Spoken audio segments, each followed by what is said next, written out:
Good evening, Judge, and good evening, classmates. My name is Glenn for the Osip, and my topic is about acquisition, ownership, and transfer of public and private lands and practice of profession. Lands of public domain are classified into number one, mineral lands, number two, agricultural, number three, national parks, number four, forest or timber. So the mineral lands, national parks, forest or timber cannot be alienated, while the agricultural land can be alienated. Rule on reclassification or conversion of lands. There must be a positive act of the government. When we say a positive act of the government, it requires executive and legislative enactment. So, to reclassify the mineral and agricultural lands, there must be an exclusive prerogative of the executive department, and to reclassify the forest at national parks, the Congress has the sole power to reclassify it. The President may classify the lands of public domain provided that there is a recommendation coming from the DENR Secretary. And then the DENR also has an exclusive prerogative to reclassify from forest reserves into non-forest reserves. Limitations regarding alienable lands of public dominion, means by which land of public dominion becomes private land. Number one, acquired from the government by purchase or grant.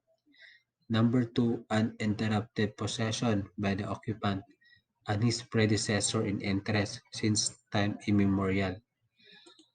And number three, open, exclusive, and undisputed possession of alienable public land for a period of 30 days. No, 30 years.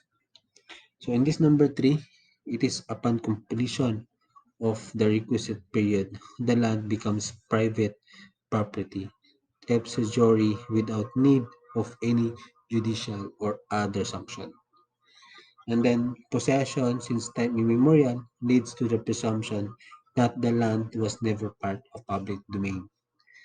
And in computing 30 years, start from when the land was converted to alienable land, not when it was still forest land. Number four, the presumption is always that the land belongs to the state.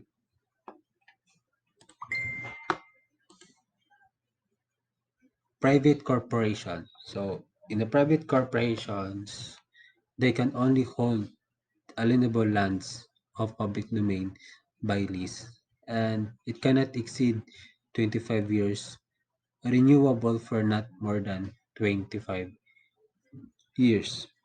So the lease area cannot exceed 1,000 hectares. Note that a corporation so is treated like other private corporation for the purpose of acquiring public lands. With regards to the Filipino citizen, the Filipino citizens can lease up to 500 hectares and can acquire not more than 12 hectares by purchase, homestead, or grant. Practice of profession.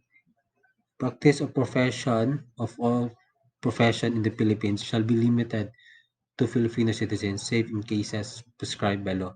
So there are some uh, professionals cannot practice the profession because they are prohibited by law to practice, just like all governors, city, and municipality mayors are prohibited from practicing their profession or engaging in any occupation other than the exercise of their function as local chief executives.